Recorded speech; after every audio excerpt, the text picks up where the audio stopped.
Le never give up, ou en français, ne pas abandonner. J'avais précédemment fait un short sur ce sujet, mais j'avais pas eu le temps de tout développer dans le short, donc j'ai décidé de le refaire en vidéo longue. Ok. Ne jamais abandonner. Ça s'applique dans le cas où vous commencez quelque chose et que le truc peut potentiellement vous mener quelque part dans l'avenir. Par exemple, vous faites du sport, vous lancez un business, vous faites quelque chose qui va vous faire développer. Mais je disais dans le short tantôt que, en fait, le never give up ne s'applique pas dans le cas où vous faites quelque chose qui va vous amener nulle part. J'ai pris le cas d'une relation toxique. Imaginons que vous voulez être riche, vous voulez être quelqu'un de musclé, vous voulez être quelqu'un qui a des ambitions. Mais vos amis sont des gens qui jouent tout le temps, qui pensent pas à l'argent, qui font des trucs bizarres, voilà. Vos amis ne sont pas alignés avec vos objectifs à vous. Donc, en quelque sorte, c'est une relation un peu toxique.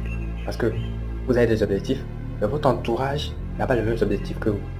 On dit souvent qu'on est la moyenne des 5 personnes qu'on fréquente le plus. Et c'est vrai. Si vous fréquentez 4 millionnaires, vous serez le 5e. Si vous fréquentez 4... qu'est-ce que je peux encore dire? Si vous fréquentez 4 cons, désolé de dire comme ça, mais si vous fréquentez 4 cons, vous serez le 5e. C'est aussi simple que ça, vous pouvez pas... C'est un peu une loi naturelle. Vous pouvez pas aller à l'encontre de ça. Votre entourage, votre environnement, c'est ça qui vous définit.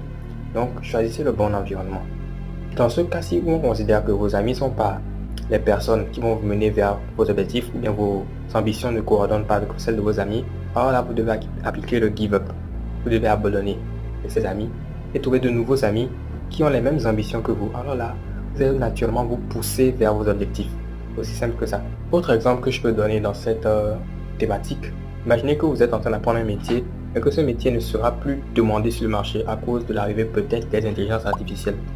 Vous voyez que là, il ne sert à rien d'aller continuer à apprendre ce métier. Même si vous avez fait 1 an, 2 ans dans le métier, que vous preniez sur vous, que vous soyez résilient et que vous passiez à autre chose. Parce que ça va vous mener à rien, vu que ce sera plus demandé à cause des avancées technologiques. Parce que là maintenant, je pense qu'il y a plusieurs métiers qui partent. Je ne vais pas donner des exemples, histoire de ne pas me faire allumer sur les réseaux pour qu'on me dise que voilà, ça va pas disparaître parce que si, parce que ça, voilà, les gens ont des points bien précis. Mais voilà un peu, c'est un exemple un peu banal. Vous faites quelque chose qui ne va pas vous mener loin. Donc là, il faut appliquer le give up. Le give up, il ne faut pas vous dire que ouais, je vais persévérer et puis on va voir ce que ça va donner. Parce que en vrai, les gens sont déjà passés par là. Il y a sûrement, qui sont dit forcément que ça marche plus. Ça veut dire qu'il y a des gens qui ont déjà fait l'expérience. Ils ont vu que ça marche plus. Du coup, ils sont venus ils ont publié. Et puis vous voyez qu'on dit que ça marche plus.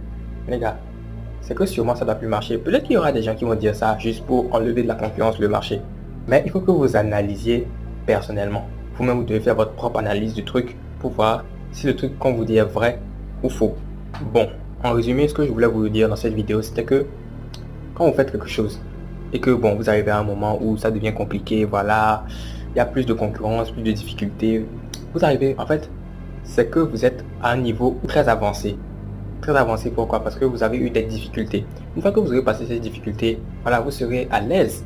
En fait, c'est un peu comme un test. Une fois que vous aurez appris comment passer ces difficultés, ça deviendra normal. Et après, vous pourrez peut-être aider des gens dans ce domaine. Là, ce sera quand vous aurez appliqué le never give up dans un domaine donné. Considérons d'abord que ce domaine réussisse. Parce que si vous faites certains domaines qui ne réussissent pas, vous n'aurez personne à aider. Parce que les gens se seront déjà détachés de ce domaine. Donc, voilà, vous faites quelque chose, vous ne voyez plus de résultats. Mais vous savez que le truc que vous faites, ça peut quand même vous mener quelque part. Alors là, vous devez persévérer. Persévérer. Parce que c'est comme ça que les gens réussissent. Je vais vous dire un truc, dans aucun domaine au monde, il n'y a aucune concurrence. Il y a de la concurrence partout. Vous faites du sport, il y a de la concurrence. Vous faites un business, il y a de la concurrence. Vous êtes même à l'école, il y a de la concurrence. Même s'il y a des gens, il y a moins de concurrence, il y aura toujours de la concurrence. Donc, persévérer toujours, c'est la persévérance qui fera la différence. Mais dans le cas où le never give up ne s'applique pas, dans le cas où vous êtes dans quelque chose qui ne marche pas, c'est pour l'exemple d'une relation toxique. Ou bien des amis, bon, les faux amis, c'est encore des amis toxiques, pareil. Ou encore, je peux citer quoi? Les métiers qui ne marchent plus, ouais. Ou voilà. Ou vous êtes sur une mauvaise voie, vous fumez ou quelque chose comme ça, vous l'appliquez le never give up, c'est un peu, voilà, ça n'a pas de sens. Donc, c'est la fin de cette vidéo.